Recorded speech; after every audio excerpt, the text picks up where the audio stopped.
انرژی زا براتون آوردم. لایف استار. خب بریم برای تستش.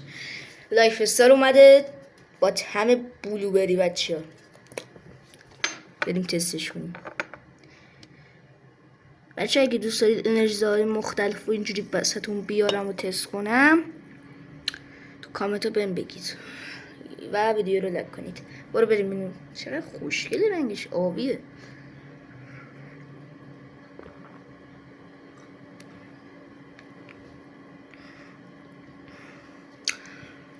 خوشمزه است.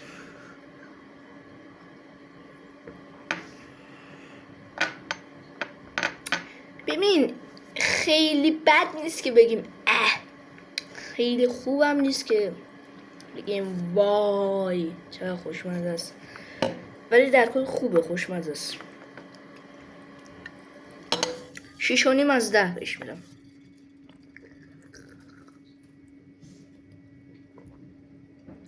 رنگش هم طبیعیه بکنم.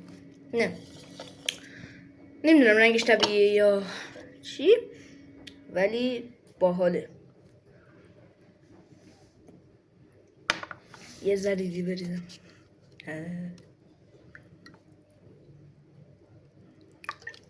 تا شب دیگه خوابمون نمیبره.